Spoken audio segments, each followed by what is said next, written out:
πολλά και ακριβή μια λέξη. Ποιος αγοράζει, ποιος πουλά και ποιος μου τα έχει κλέψει.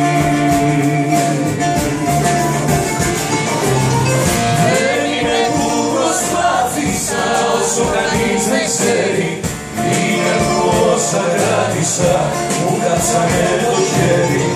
Δεν είναι που κουράστηκα να περιμένω κάτι, είναι που δεν φαντάστηκα ότι ποτέ δεν θα έρθει.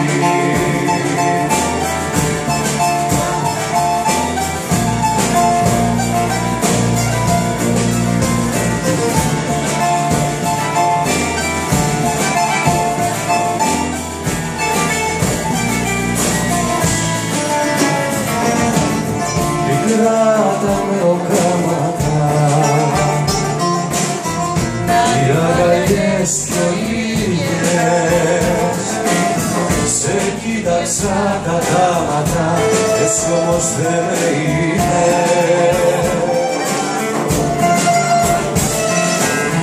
Φτηνά τα λόγια τα πολλά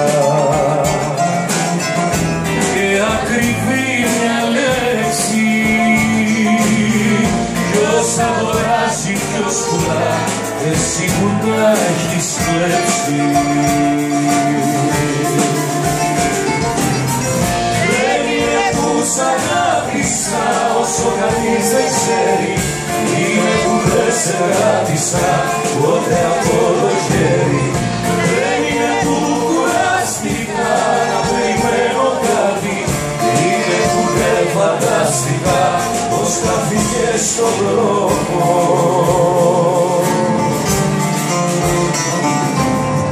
Δεν είναι που προσπάθησα όσο κανείς δεν ξέρει, είναι που όσα κράτησα μου κάψανε το χέρι.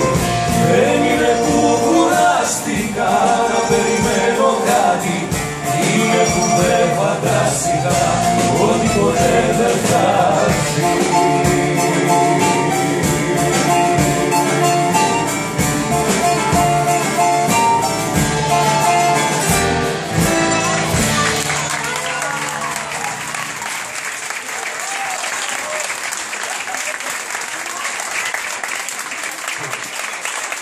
Ήταν πριν από περίπου 1,5 χρόνο, ήμουν στο αυτοκίνητο και άκουσα αυτό το τραγούδι.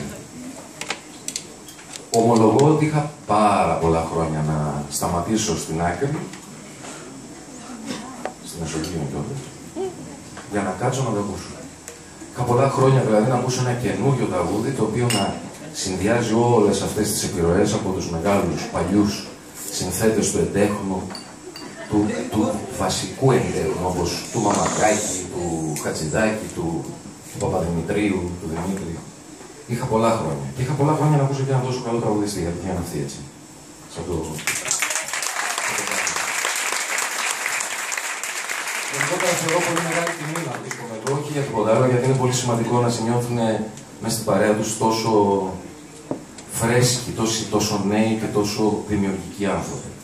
Και είναι μεγάλη χαρά που γνώρισα και τον κύριο από εκεί. Γνώρισα καλλιτεχνικά μου, γιατί προσωπικά είχαμε γνωριστεί παλιότερα.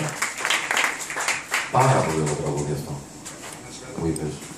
Δεν είχα καταλάβει ότι είναι δικό σου. Πραγματικά πάρα πολύ ωραίο. Δεν έχω να πω κάτι άλλο. Πάμε να παίξουμε.